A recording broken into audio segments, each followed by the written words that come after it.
विश्व के सभी मेरे साथियों को राजरत्न अंबेडकर की ओर से जय भीम, नमो बुद्धाय। द अनटोल्ड अंबेडकर के दूसरे भाग में आप सभी लोगों का स्वागत है। इस भाग को शुरुआत करने से पहले आज डॉक्टर बाबा साहब अंबेडकर जी के गुरु महात्मा ज्योतिराव फुले, इनकी 193rd बर्थ एनिवर्सरी है। इस अवसर पर मैं अंबेडकर परिवार की ओर से आप सभी लोगों को महात्मा ज्योतिराव फुले, इनके जयंती के हार्दिक हार्दिक शुभकामनाएं देता हूं। आप सभी लोग जानते हैं कि डॉक्टर बाबा साहब अंबेडकर अपनी पढ़ाई पूरी करने के बाद बड़ौदा सरकार के नौकरी में उपस्थित रहने के लिए मुंबई से निकले। जब बाबा साहब अंबेडकर इस नौकरी को करने के लिए जा रहे थे, तब बाबा साहब अंबेडकर जी का और उनके पिताजी का झगड़ा हो गया। बाबा साहब अंबेडकर जी के पिता नहीं चाहते थे कि उनका बेटा यानी डॉक्टर भीमराव रामजी अंबेडकर ये नौकरी करे। देखो, एक तरफ राम जी अपने बड़े बेटे आनंद को नौकरी करने के लिए विनती करते हैं, लेकिन दूसरी तरफ अपने बेटे भीमराव रामजी अंबेडकर को नौकरी करने से रोकते हैं। ऐसा क्यों है? इसकी एक वजह है। रामजी अंबेडकर जी के पिता मालोजी और उनके पिछली दो जनरेशंस ये सारी की सारी मिलिट्री में थी। मालोजी के पास तो इतनी जमीन थी, 2 हेक्टर 59 आर इतनी जमीन मालोजी के पास थी, लेकिन फिर भी मालोजी उस जमीन को कसने के बजाय वो मिलिट्री में काम किया करते थे। यहां तक कि रिटायर्ड होने के बाद भी वो अपने बेटे जो मिलिट्री के साथ है, मिलिट्री में है, उनके साथ रहा करते थे, लेकिन अपने जमीन पर उसको कसने का काम नहीं करते थे। यहां तक कि महार वतनदार की जमीन ये अपने बेटों को भी ना मिले और वो ये काम ना करे, इसलिए वो कोशिश करते थे। मालोजी खुद 16वें साल में मिलिट्री में भर्ती हुए थे। बाबा साहब के दादाजी उस समय नाम के आगे, महारों के नाम के आगे नाक लगाने की प्रथा हुआ करती थी और इसलिए मालोजी को मालनाक के नाम से जाना जाता था। मालोजी अपने शौर्य के लिए उनको 17 मेडल्स अंग्रेजों ने दिए गए थे और उनके शौर्यों को देखते हुए उनको सिंह नाक यह पदवी भी मालोजी को लगाई जाती थी। मालोजी ने अपने बेटे को तैयार किया और रामजी बाबा को उनके आयु के 18वें साल में ईस्ट इंडिया कंपनी के 106 सैपर्स एंड माइनर्स इस विभाग में उनको भर्ती करवाया था। मालोजी बाबा ने रामजी को तैयार किया और रामजी ये गणित में और अंग्रेजी भाषा में प्रभुत्व रखते थे और इसी गुणों को देखते हुए अंग्रेजों ने रामजी बाबा को मिलिट्री के स्कूल में पढ़ाने की भी एक एडिशनल जिम्मेदारी दे दी थी। 2 काम बाबा साहब के पिताजी किया करते थे, मिलिट्री का काम भी और मिलिट्री के स्कूल में पढ़ाने का काम भी रामजी बाबा किया करते थे। रामजी बाबा ने जब ये मूवमेंट को आगे लेकर चलने की कोशिश कर रहे थे, उतने में ही पेशवाओं ने, पूना के ब्राह्मणों ने, जब पेशवाई को रद्द किया गया तब एक कंडीशन रखी कि इन महारों की ये जो बटालियन है इसको बंद किया जाए। अंग्रेज तो हमारे सगे नहीं थे, घर के नहीं थे। अंग्रेजों ने इस महार बटालियन को बंद करवाया और परिणाम यह हुआ कि रामजी बाबा की नौकरी चली गई। जिस मूवमेंट के लिए पीढ़ी दर पीढ़ी यह तैयारी की जा रही थी, मालोजी ने रामजी को तैयार किया, लेकिन रामजी बाबा की नौकरी जाने की वजह से यह सामाजिक उत्थान का ये जो तैयारी चल रही थी ये रुक गई और रामजी बाबा ने अपने बेटे भीमराव को तैयार करने की जिम्मेदारी शुरू कर दी। जब रामजी बाबा की नौकरी चली गई तो रामजी बाबा ने अपने 11वें बेटे आनंद को आकर कहा कि उनकी नौकरी चली गई है, क्या वो अपनी पढ़ाई छोड़कर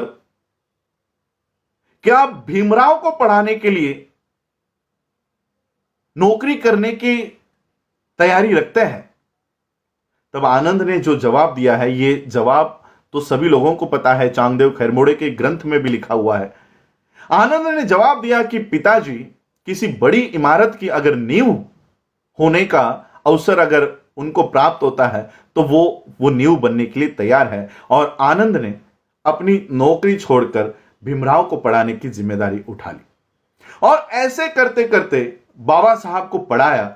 और जब बाबा साहब अंबेडकर जी को यह पढ़ाई पूरी करने के बाद इस समाज में सामाजिक गुलामगिरी को तोड़ने की जब बारी आई, तब बाबा साहब अंबेडकर जी को यह शर्त रखी गई थी कि जो पैसा पढ़ाई करने के लिए बाबा साहब को दिया जा रहा है वो पूरा होते ही, पढ़ाई पूरी होते ही उनको बड़ौदा सरकार की नौकरी में ज्वाइन होना पड़ेगा। और तब रामजी बाबा को यह लग गया कि ये हमारी सामाजिक गुलामगिरी से बाहर निकालने के लिए बाबा साहब तैयार हुए थे, लेकिन अब उनको नौकरी करने के लिए जाना पड़ेगा।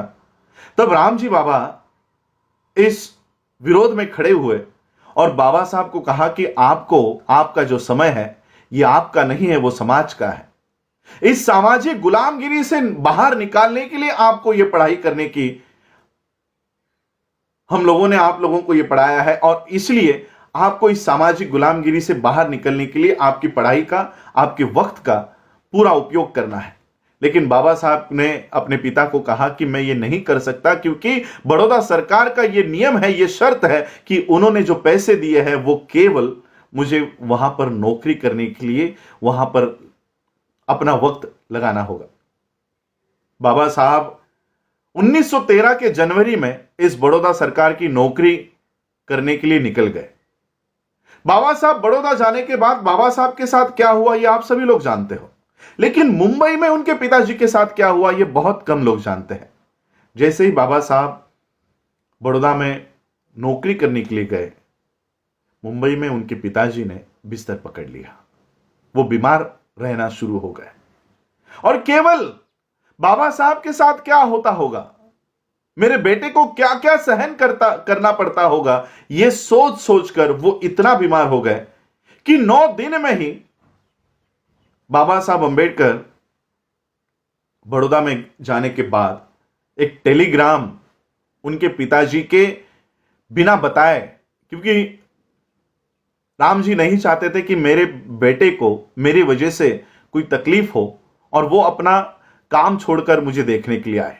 लेकिन घर वालों ने 9वें दिन में ही बाबा साहब को तार भेजी, टेलीग्राम भेजा कि पिताजी बहुत सीरियस है, तुरंत लौट आओ।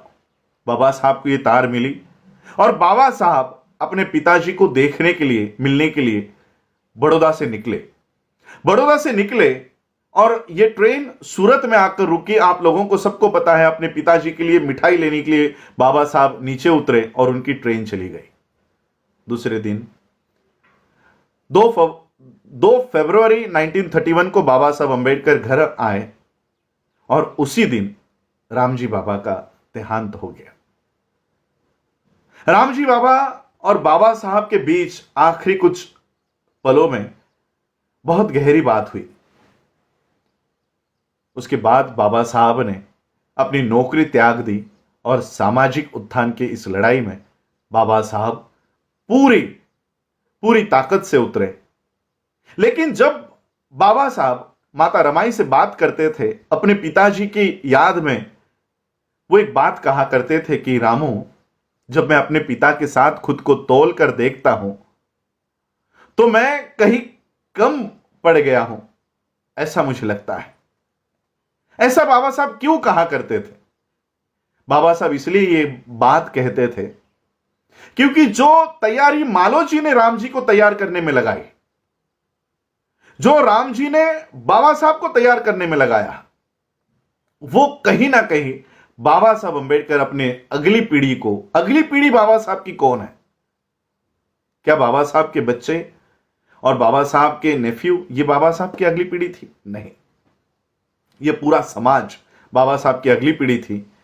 बाबा साहब अपने अंतिम भाषणों में यही बात कहते हैं कि मुझे मेरे पढ़े लिखे लोगों ने धोखा दिया। वो इसलिए कहते हैं क्योंकि बाबा साहब ये मूवमेंट, जहां तक बाबा साहब ये कारवा लेकर आए थे, ये कारवा अगली जनरेशन को देकर जाना चाहते थे, लेकिन अगली पीढ़ी बाबा साहब अंबेडकर जी के फैसिलिटीज को लेकर खुश रह रही थी, लेकिन बाबा साहब की मूवमेंट को आगे लेकर जाने के लिए आगे नहीं आ रही थी। और इसलिए बाबा साहब ने व्यथित होकर ये बात कही कि ये कारवां मैं यहां तक लेकर आया हूं, अगर हो सकता है तो इसको आगे लेकर जाओ, लेकिन पीछे लेकर मत जाओ। और इसलिए बाबा साहब माता रमाई से बात करते हुए कहते थे कि मेरे पिताजी के साथ मैं अपने आप को जब तोलता हूं तो कहीं ना कहीं मैं कम पड़ गया हूं ऐसा लगता है। वो इसलिए क्योंकि बाबा साहब ये मोमेंट जिनके हाथों में ट्रांसफर करना चाहते थे, वो नौकरी लेकर, वो घर बनाकर, गाड़ी लेकर अपने परिवार में खुश होने लग गए थे और बाबा साहब की मूवमेंट चलाने के लिए आगे नहीं आ रहे थे। जय भीम, नमो बुद्धाय।